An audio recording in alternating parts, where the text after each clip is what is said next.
골로새서 강의 18번째 시간입니다. 골로새서 3장 6절로 8절까지만 보겠습니다. 같이 읽겠습니다. 이것들로 말미암아 하나님의 진노가 임하느니라. 너희도 전에 그 가운데 살 때에는 그 가운데서 행하였으나 이제는 너희가 이 모든 것을 벗어버리라. 곧 분함과 노여움과 악의와 비방과 너희 입에 부끄러운 말이라. 아멘. 오늘 본문 6절 이야기를 시작하기 전에 지난주에 살펴봤던 5절 이야기를 조금 더 추가하고 가겠습니다. 6절이 5절을 고스란히 받고 있기 때문입니다. 지금 보시는 것처럼 우리 한글 성경의 5절 간단하게 요약하면 너희는 땅의 지체를 죽여라 이거죠. 여기에 이 땅의 지체란 땅을 구성하는 여러 요소들, 그래서 땅의 속성이라고 해석한 바 있습니다. 그리고 죽이라, 이것은 죽은 것으로 여겨라, 이게 문맥에 맞다 그랬습니다. 그러니까 땅에 있는 것들, 눈에 보이는 이 세상의 것들을 죽은 것으로 여겨라, 이런 뜻이 되는 거죠. 자, 그리고 그 땅 위에 있는 그것들에 대해서 5가지의 그 예시가 등장했었습니다. 음란, 부정, 사욕, 악한 정욕, 그리고 탐심입니다. 그러니까 세상을 구성하는 대표적인 속성들이라는 거죠. 그리고 모든 인간은 이 땅에 사는 한 또 살아야만 하는, 그래서 미혹될 수밖에 없는 그것에 묶인 자들이라고 그랬습니다. 본질상 벗어날 수 없다는 거죠. 그래서 죽여라가 아니라 죽은 것으로 여겨라, 이게 문맥에 맞다 그랬습니다. 우리가 죽일 수 있는 것들이 아니란 말이죠. 죽여라가 돼버리면 도덕 종교로 흘러갈 수밖에 없는 겁니다. 지금 기독교가 바로 이 방향으로 가고 있는 거죠.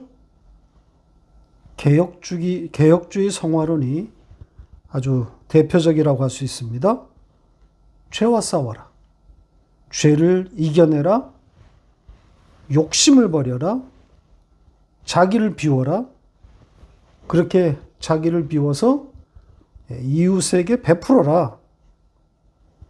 이게 성경이, 하나님이 요구하시는 바다, 이렇게 가르치고 있지 않습니까? 성경을 오해하고 있는 거죠. 하나님을 잘못 알고 있습니다. 이 방향은 모든 종교, 아니 이 세상이 공히 추구하는 보편적 가치란 말입니다. 인간이라면 그렇게 살아가는 것이 맞습니다. 자기 것만 챙기지 말고 주변을 살펴서 나누고, 그래서 함께 잘 살아야 되는 것 아니겠습니까? 문제는 성경이 이런 것을 말하거나 요구하고 있지 않다는 겁니다. 하나님의 관심사가 아니라는 거죠. 인간의 관점, 인간의 이 세상의 시각에서 보면 이웃사랑은 지고지순의 최고의 덕목 맞습니다. 그러나 성경은 그렇게 말하지 않아요. 이웃사랑이라는 것은 이 인류 공동의 보편적 가치라고 말하고 있기는 하지만 성경은 관심이 없어요. 그리고 그런 이웃사랑을 말한 적이 없습니다. 성경이 말하고 있는 이웃사랑은 하늘이 된 자들에게서만 나오는 예, 영적 코이노니아, 영적 교제란 말입니다. 하늘들의 교제란 말이죠. 아가페 아닙니까? 인간에게서 나오는 사랑이 아니란 말이죠. 하나님께로부터 온 그 사랑 아닙니까? 그러니까 그 사랑을 받은, 그 사랑을 알게 된 자들 간에 예, 하늘의 교제를 의미하는 겁니다. 그리고 지난주에 탐심은 곧 우상숭배이다. 이 주제를 가지고 길게 이야기한 바 있습니다. 탐심이 왜, 어떻게 우상숭배가 되는지 설명드렸습니다. 창세기의 그 선악과 사건의 결과로 눈이 밝아진 인간은 자기를 신으로 떠받들게 되는 자리로 전락한 거죠. 그래서 모든 것이 심지어 하나님조차도 자기를 위한, 자기 만족을 위한 도구가 되는 겁니다. 그래서 인간은 자기 중심적 세계관, 우주관을 갖게 된 겁니다. 모든 것이 자기를 위해 존재하는 거란 말이죠. 이런 자기애, 자아 숭배를 실제로 구현하고 있는 기제가 바로 욕구, 욕망, 욕심인 거죠. 그래서 바울은 탐심이, 욕심이 우상숭배다 이렇게 해석한 겁니다. 탁월한 시각이죠. 자, 이 정도가 지난주에 다루었던 5절의 내용이었습니다. 그럼 오늘 본문 6절, 첫 구절인 6절로 돌아와서 어떤 이야기가 나오고 있는지 살펴보도록 하겠습니다. 6절을 보시죠. 자, 여기에 이것들이란 방금 전에 우리가 보았던 5절의 땅의 지체들, 그 땅을 구성하는 요소들, 바로 그 단어를 받고 있습니다. 그러니까 죽은 것으로 여겨야 할 땅의 속성들이라는 거죠. 그러니까 이것들로 인해 하나님의 진노가 임하고 있다. 이렇게 말하고 있습니다. 그러면 여기에 이 하나님의 진노는 누구에게 임하는 걸까요? 자, 우리 성경은 그 내용이 빠져 있는데요. 많은 권위 있는 성경이 채택하고 있는 내용이 있습니다. 대표적으로 킹 제임스 성경을 보면 이렇게 추가된 내용이 나옵니다. 보시는 것처럼 땅의 것들, 이것들로 말미암아 불순종의 아들들 위에, 불순종의 아들들에게 하나님의 진노가 임한다. 이렇게 말하고 있습니다. 하나님의 진노가 불순종의 아들들 위에 임한다? 무슨 뜻입니까? 여기에 이 불순종의 아들들은 누구를 말하고 있는 걸까요? 자, 문맥으로 볼 때 하나님의 진노를 받아야 할 이 불순종의 아들은 바로 우상 숭배자인 우리들인 거죠. 그러니까 이 땅에 대한 심판, 이 세상을 심판하겠다는 이야기가 아니라 하나님의 백성들이 받아야 할 심판을 향하고 있습니다. 자, 우리가 받는 이 진노, 우리가 받아야 할 진노에 대해서 조금 더 이야기를 해보겠습니다. 여기에 이 불순종의 아들들이 왜 하나님의 백성, 우리를 가리고 있는지 좀 설명을 드리겠습니다. 지금 이 불순종, 이런 단어가 이 직감적으로 주는 느낌이 있잖아요. 이건 우리 이야기가 아니구나.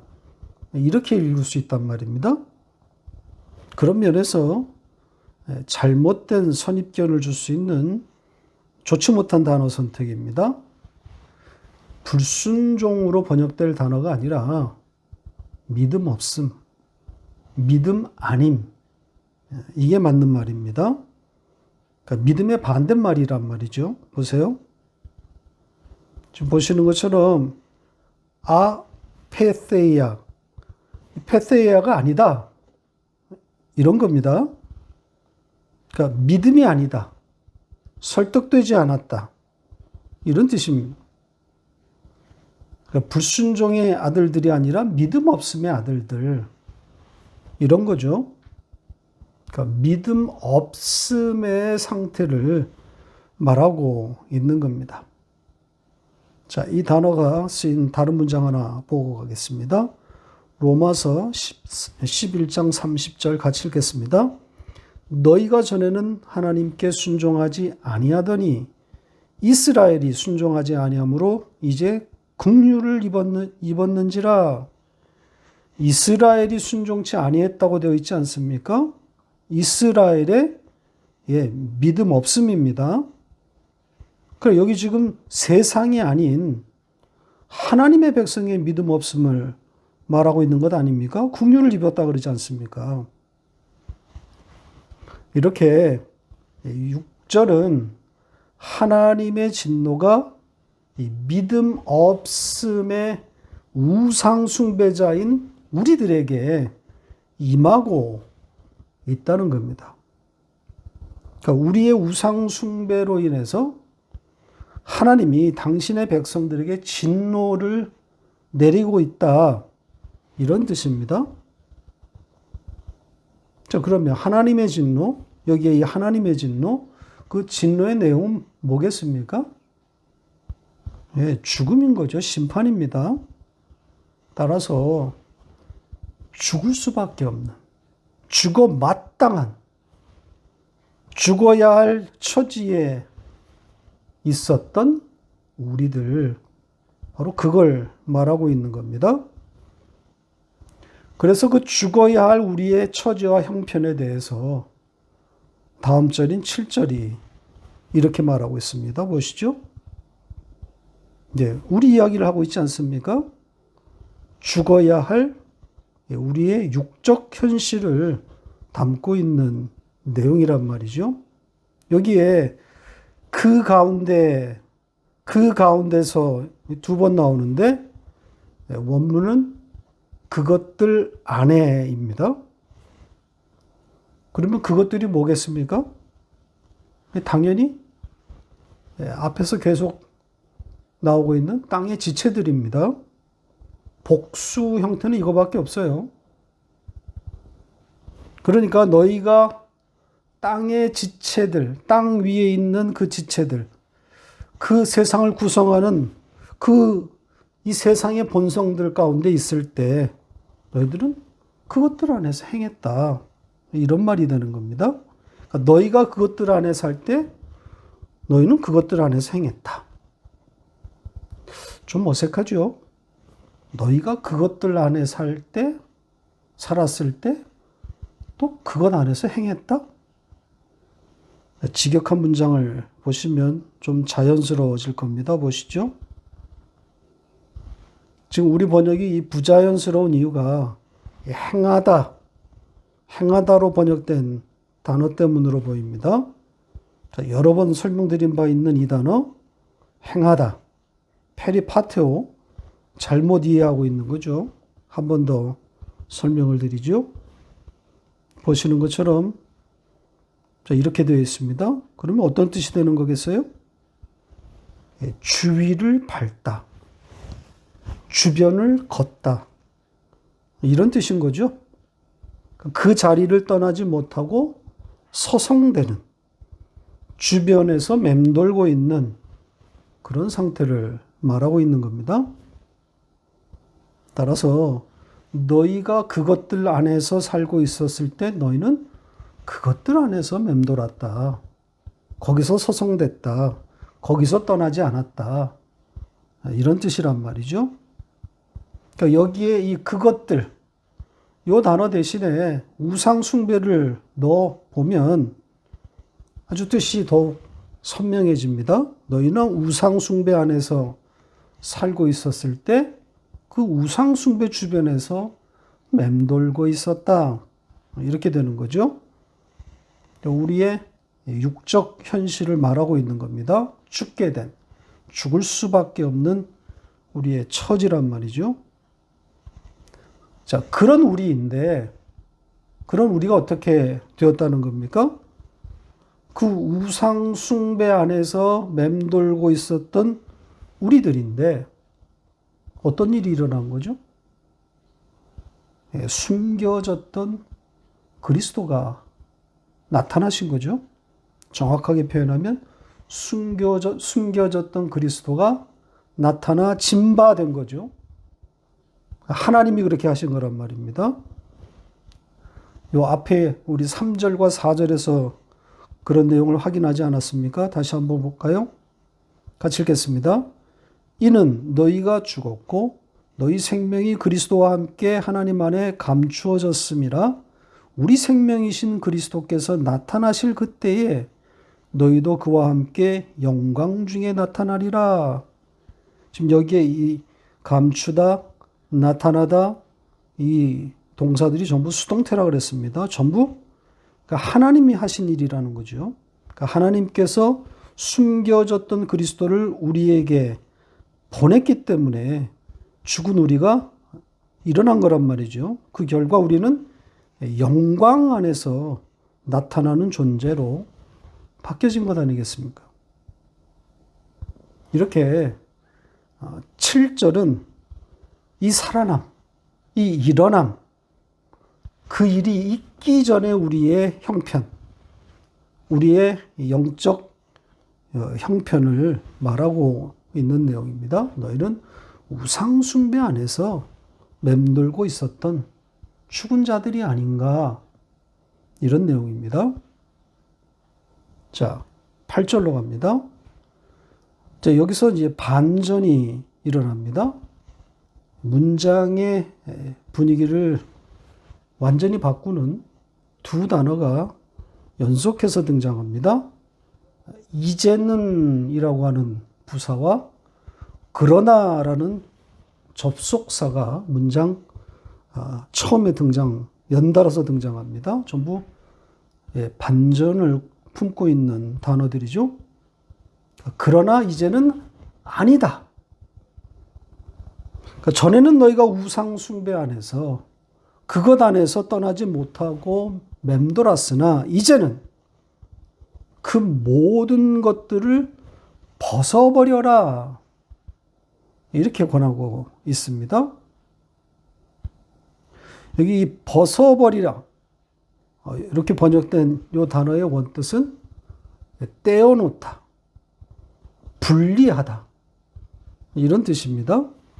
그러니까 우상 숭배의 그 모든 것으로부터 분리되라는 거죠.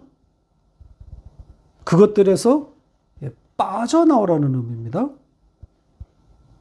자, 그러면서 또 여기에 5개의 명사들로 예시가 됩니다. 앞에 5개와는 또 다른 단어들이에요. 어떤 것들입니까? 지금 보시는 것처럼 문자적인 뜻들을 옆에다가 적어놨는데요. 이 단어들이 전부 비유적으로 사용되었다고 보시면 됩니다.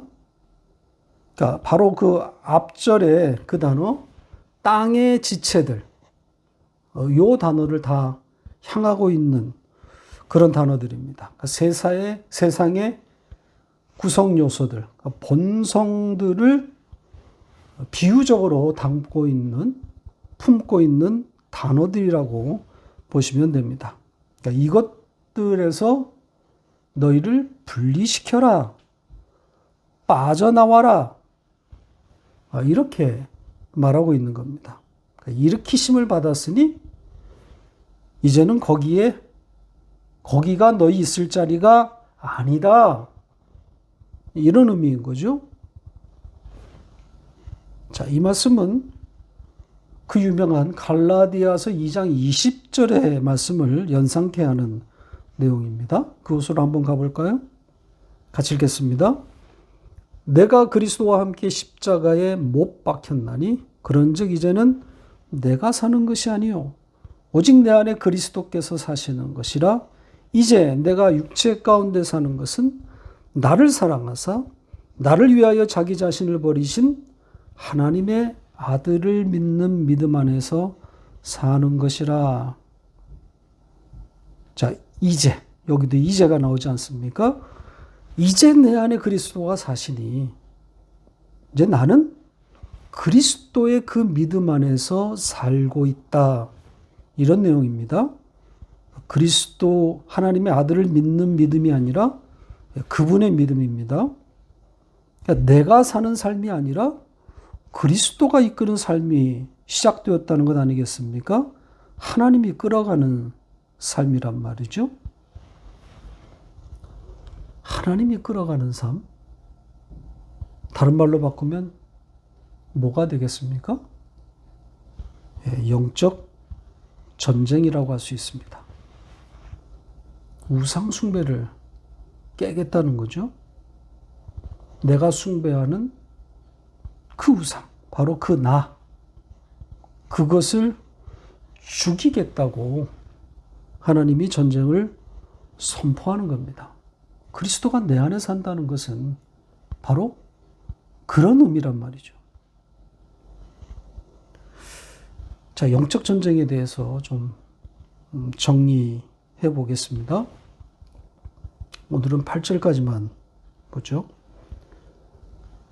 하나님은 본질적으로 마귀와 전쟁하시는 분이 아닙니다. 하나님이 왜 마귀와 전쟁을 합니까? 성경은 하나님과 마귀의 대결로 보면 안 됩니다. 그건 잘못 읽고 있는 겁니다. 하나님은 당신의 백성들과 싸우는 것이고 그 과정에 마귀는 도구로 등장하는 것뿐입니다. 단순 도움이란 말이죠. 자, 그러면 왜? 무엇 때문에 하나님은 당신의 백성들하고 싸움을 거는 거죠? 왜 방문하셔서 싸움하시는 거죠? 이 영적 전쟁, 하나님의 싸움의 목적, 의도가 무엇일까? 한마디로 말하면 양육인 거죠. 예수를 먹이겠다는 겁니다. 예수의 십자가를 가르치기 위함입니다. 예수 외에는, 십자가 외에는 어떤 구원의 방도가 없다는 것을 전 생애를 통해서 가르치려는 겁니다. 이것을 위해서, 그러니까 이 양육을 위해서 선악과가 등장하는 것이고 율법이 등장하는 거란 말입니다. 그러니까 선악과를 먹고 눈이 밝아져서 평생토록 자기를 숭배하는 그 우상 숭배자로 묶여야 영속적인 양육이 일어날 수 있는 겁니다. 성경에서 이 양육, 이 하나님의 영적 전쟁을 잘 담고 있는 그런 사건, 그림을 꼽으라면 여러분은 어떤 곳으로 가겠습니까? 제가 요한계시록을 가지고 이 영적 전쟁에 대해서 많이 말씀을 드렸는데요. 오늘은 창세기에 이 야곱의 야복강 이야기를 가지고 좀 말씀을 드리겠습니다. 이 우상 숭배자 야곱의 진면목을 신랄하게 보여주는 사건이 바로 이 야복강 사건입니다. 이 수많은 인생의 위기를 넘겨온 야곱에게 있어서 이 야복강 에피소드는 클라이막스입니다. 특히 이 우상 숭배의 관점에서 보면 더욱 그렇습니다. 그가 얼마나 치열하게 자신만을 붙들고 있는지 적나라하게 보여주는 사건입니다. 자, 우선 그 사건의 기록으로 좀 가보죠. 창세기 32장, 다 읽을 수는 없고 두 절만 보겠습니다. 24절, 25절 같이 읽겠습니다. 야곱은 홀로 남았더니 어떤 사람이 날이 새도록 야곱과 씨름하다가 자기가 야곱을 이기지 못함을 보고 그가 야곱의 허벅지 관절을 치매 야곱의 허벅지 관절이 그 사람과 씨름할 때에 어긋났더라. 야복강 2편에 홀로 남은 야곱의 모습입니다. 두 아내와 11명의 아들 그리고 모든 소유물을 강 저편으로 건너보내고 자기만 강을 건너지 않았던 거죠. 왜요? 자, 이 내용 앞에 보면 야곱이 이렇게 홀로 남은 배경이 기록되어 있습니다. 자기를 죽이러 올 형 에서를 대비해서 가족들을 방패막이로 사용하고 있는 거죠. 에서가 자기 가족들에게 어떤 태도로, 어떤 모습으로 나오는지를 살펴본 후에 자기 살 방도를 찾겠다는 심산입니다. 그렇게 가족을 앞세우고 자기는 비교적 안전하다고 생각한 강 2편에 홀로 남아서 상황을 주시하고 있는 그런 상태인 거죠. 자, 그런데 그날 밤 예기치 못한 일이 일어납니다. 안전하다고 생각한 그곳에 에서가 나타난 겁니다. 실제로는 하나님의 사자였는데 야곱은 에서 혹은 에서가 보낸 자객으로 오해하고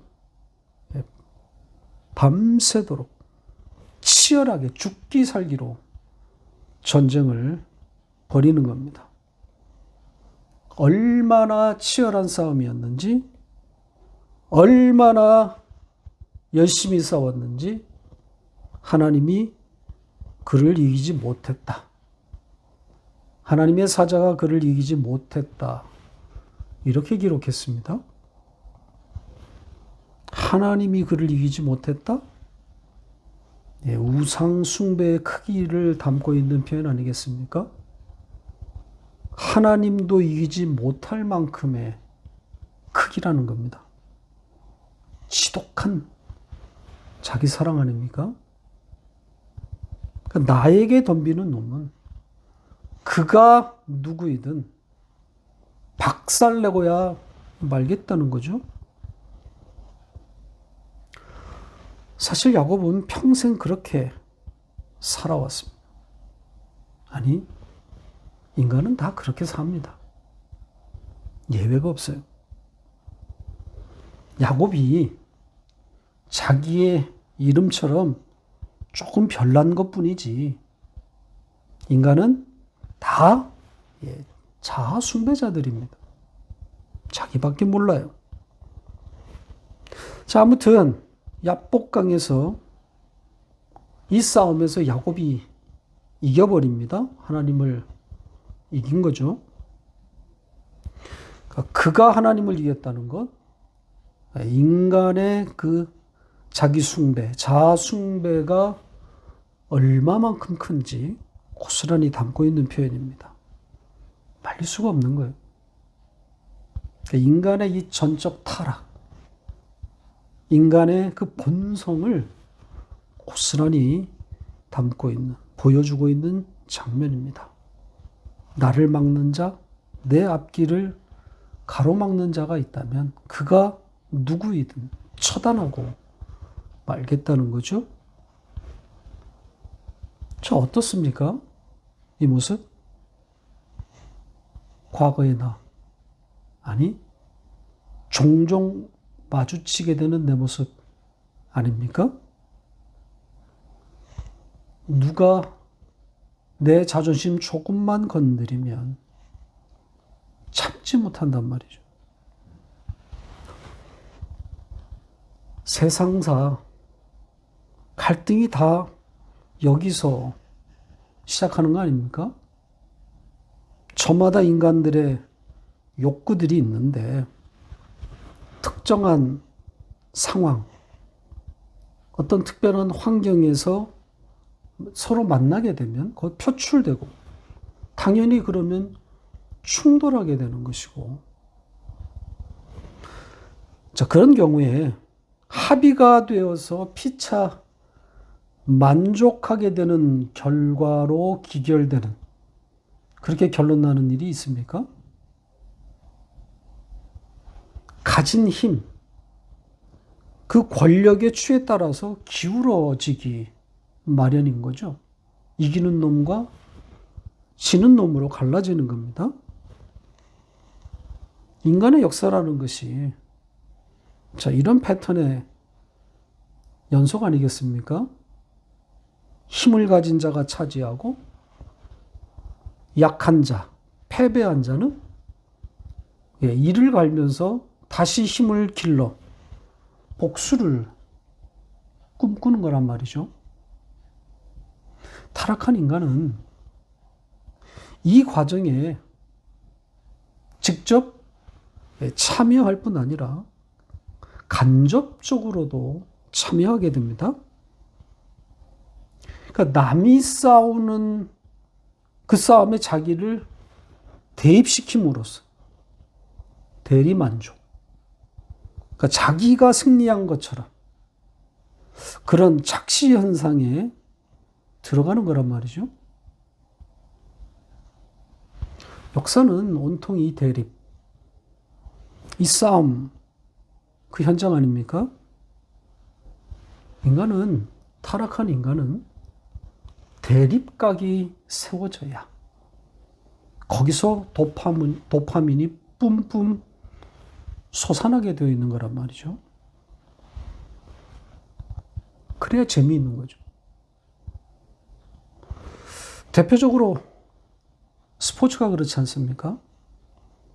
나를 대신하는 팀을 세워서 그것을 통해서 자기 만족을 취하는 거란 말이죠. 이기는 것이 없으면 인간은 못 살아요. 재미없어서. 남을 내 밑에 두어야 거기서 성취감을 챙기는 거란 말입니다. 선악과를 먹은 당연한 결과입니다. 그러니까 야복강에서 하나님을 이겨먹은 이 야곱의 모습이 바로 우리의 자화상 아니겠습니까? 죄와 불순종에 묶여서 그렇게 우상숭배에 빠진 그 어찌할 수 없는 바로 그 자리, 거기가 우리의 원자리인 겁니다.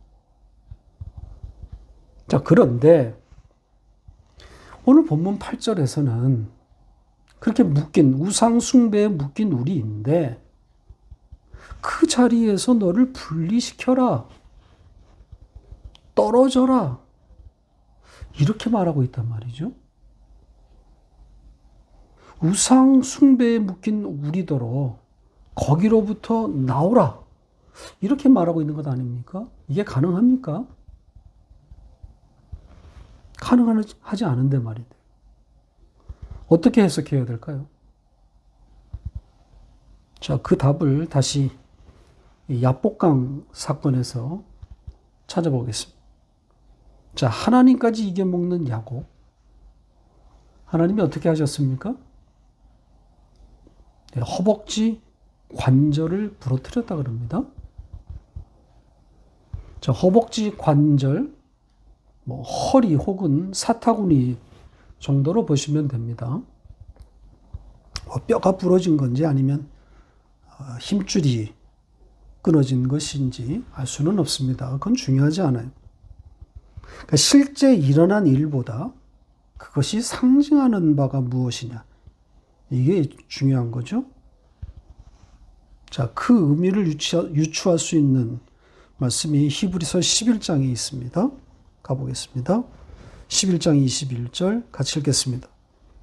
믿음으로 야곱은 죽을 때에 요셉의 각 아들에게 축복하고 그 지팡이 머리에 의지하여 경배하였으며, 자기 숭배에 그 야곱이 죽을 때의 그 모습을 그리고 있는데요.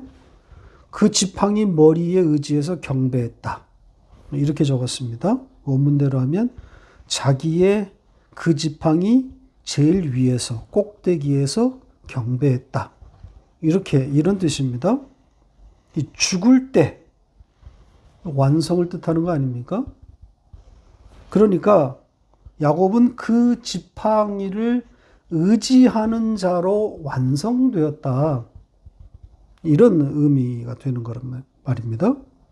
지독한 우상 숭배자 야곱이 하나님으로부터 얻어맞고 그 지팡이, 그러니까 하나님의 은혜를 상징하는 거죠. 하나님의 은혜에 전적으로 기대는 자로 완성되었다. 이런 뜻 아니겠습니까? 양육의 완성이란 말입니다. 그러니까 이 말씀으로 비추어 볼 때 야복강에서 하나님의 사자가 그의 허벅지 관절을 부러뜨린 것은 그 우상 숭배의 야곱을 죽이는 하나님의 전쟁, 영적 전쟁의 한 과정, 단면이라고 할 수 있습니다. 그가 야복강을 건너서 에서를 이제 다시 만나러 갈 때 절었다. 이 이어진 표현, 절었다, 쩔뚝였다. 이 표현은 영적 전쟁 중에 있는 우리의 이 불완전한 모습을 잘 담고 있습니다. 동시에 나에게서 그 세상이 떨어져 나갈 때에 겪게 되는 아픔, 그 아픔도 담았다고 할 수 있습니다. 내 안에 들어와 있는 그 세상, 나와 한 몸이었던 그 세상이 떨어져 나갈 때, 하나님이 내 안에서 그 일을 일으키실 때, 그 세상이 떠날 때에 얼마나 아프겠습니까? 그 세상을 버리지 않으려고 발버둥 치면서 치열하게 사는 나인데 그 나를 찾아오셔서 그걸 강제로 떼어내는 바로 그 양육인 거죠. 양육이 그렇게 아픈 과정일 수밖에 없습니다. 내 몸이 떨어져가고 내 뼈가 부러지는 세상으로부터 나를 분리해내는 하나님의 전쟁이란 말이에요. 지금 우리에게 일어나고 있는 일들인 거죠. 왜요? 예수를 먹이기 위함입니다. 안식. 진정한 안식이 무엇인지를 가르치려는 거죠. 예수와 세상이 공존할 수 없기 때문입니다. 자, 오늘은 여기서 말씀을 맺겠습니다. 영적 전쟁의 주체는 하나님이고 대상은 마귀가 아니라 당신의 백성들입니다. 우리입니다. 우상 숭배자인 우리와 싸움을 하는 거란 말입니다. 그러니까 우리를 살리시고 우리 안에 계신 그 그리스도를 수시로 내모는, 배척하는, 그래서 수시로 세상을 품고 사는 우리를 하나님이 찾아오셔서 우리 안에 있는 그 세상을 억지로 떼어내는 그 전 과정이 바로 영적 전쟁입니다. 양육입니다. 그 영적 전쟁의 다른 말이 양육인 거죠. 한때, 두때, 반때, 이 3년 6개월의 그 양육, 요한계시록이 말하고 있는 성도의 세상살이 아닙니까? 역사 아닙니까?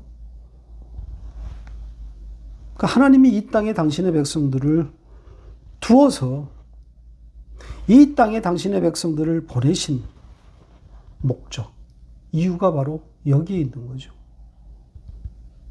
양육입니다. 예수를 먹이려는 겁니다.